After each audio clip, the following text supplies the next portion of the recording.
Nosso estudo hoje é sobre os povos que já dominaram ou subjugaram Israel. A gente vai começar esse estudo falando desde o Egito, que é quando nós podemos identificar Israel como um povo unido em volta de 12 tribos, e a gente vai caminhar do período tribal até o período dos impérios. Então nós temos aqui o Egito como ponto de partida, foi o primeiro povo que dominou Israel.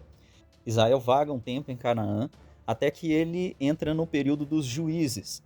Só que no período dos juízes, ou seja, um pouco antes, de Deus levantar os juízes, existem as situações de queda, ou seja, Israel faz o que desagrada ao Senhor, segue os deuses da região, e a partir dali Deus começa a entregar, e essa é a expressão, entregar Israel na mão de seus inimigos. Então Deus começa a levantar alguns libertadores que se chamam juízes. O primeiro povo que Deus entrega Israel nas mãos é o povo da Mesopotâmia. Não confundir aqui com Mesopotâmia. Aqui são os mesopotâmios. São os sumérios, os caldeus e o primeiro rei, que é Cusã-Risatamaim, rei da Mesopotâmia. Deus então vai levantar um juiz, vai levantar Otniel, filho de Kenaz, que era irmão de Caleb, irmão mais novo de Caleb. Então Otniel vai libertar Israel e a terra vai ter paz durante 40 anos. Então os filhos de Israel voltam a fazer o que é errado diante dos olhos do Senhor.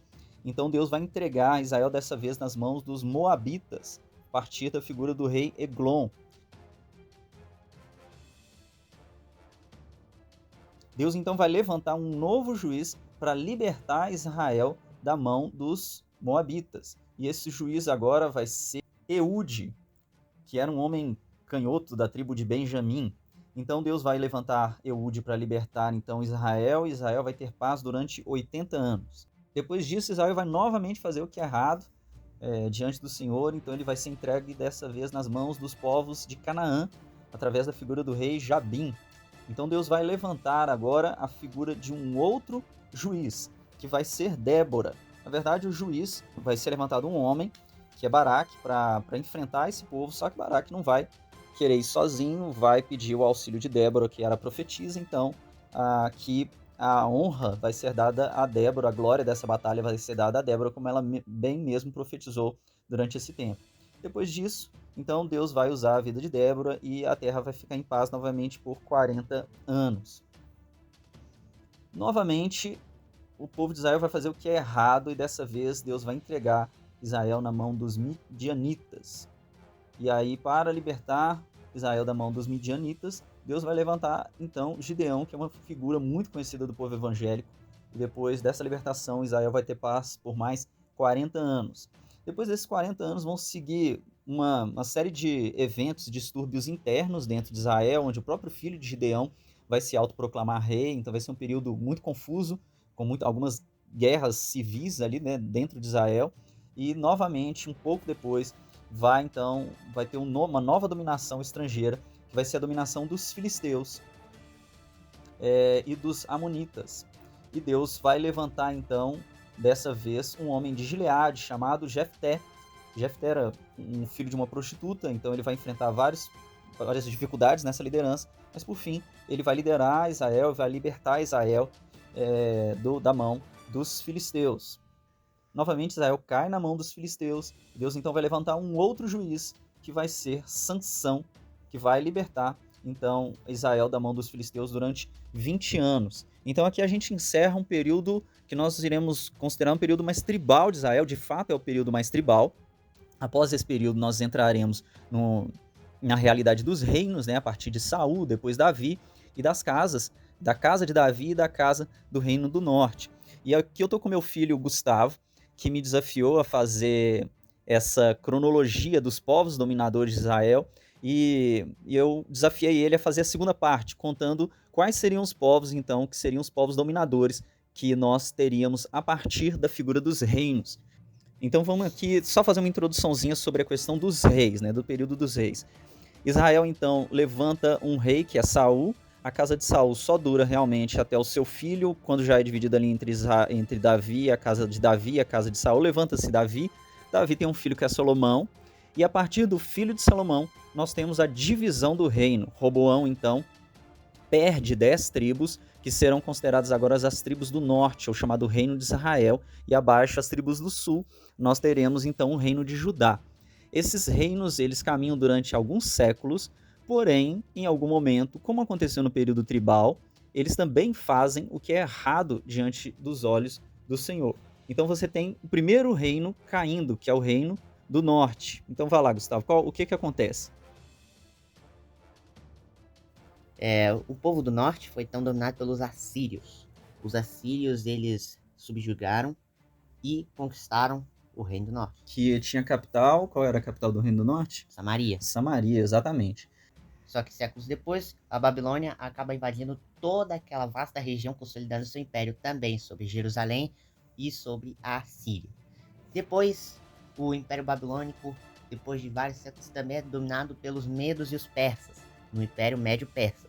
Porém, acaba sobrando só os persas. Então, os persas eles dominaram aquela região até o fim do Antigo Testamento. Então, entramos no período intertestamentário, onde entra o império não citado na Bíblia, o Império Grego, o Império Macedônico, como seu líder, o Alexandre o Grande. Eles acabam dominando toda aquela região em apenas 15 anos. Uau. Então, durante toda essa dominação, Alexandre o Grande morre. Então, ele acaba sendo dividido em 4 reinos. Uma curiosidade sobre isso é que a queda do Império de Alexandre também está descrita na Bíblia, quando fala do chifre que é quebrado e se levantam outros chifres menores, e vai contar toda essa história do general Antíoco que vai profanar o templo do Senhor, e você pode ver toda essa história, como nós falamos, é um período intertestamentário, então essas histórias elas vão estar descritas nos livros apócrifos, né, o livro dos Macabeus. Então, os hebreus acabam se revoltando na revolta dos Macabeus. Isso, aí já é um Império Seleucida, né, um Império Seleuco. Quem vai ser o fundador desse império vai ser Nicator. Então a Judéia do século II ela vai ser uma província do Império Seleucida, né, herdeiro das conquistas ali de Alexandre. E algo interessante sobre essa revolta dos Macabeus é que você tem uma figura que se chama Judas Macabeu, que é considerado um dos grandes guerreiros da história judaica até hoje. Mas eu estou falando guerreiros do calibre de Josué, Gideão, Davi. Ele era filho do sacerdote Matatias e ficou conhecido como Macabeu, martelo, a sua forma aguerrida de lutar. Isso lá em 167 a.C. Então, surge um outro poderoso reino, império. Talvez vocês conheçam como Império Romano, que se expande até os cartagineses, depois pelos gregos, pela Gália, então chega até hoje a Palestina ou Israel.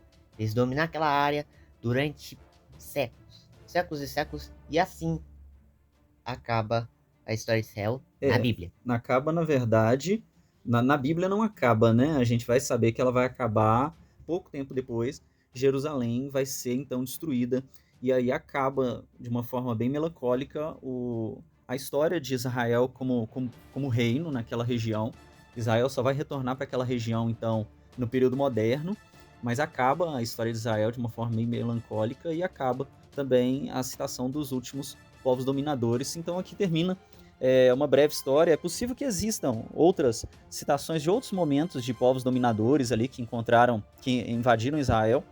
Se alguém souber, se alguém encontrar, pode colocar aqui nos comentários. Mas eu creio que aqui cobre pelo menos as invasões mais importantes que Israel passou durante a sua história como povo, como nação e como reino principalmente. Um abraço, Deus abençoe a todos.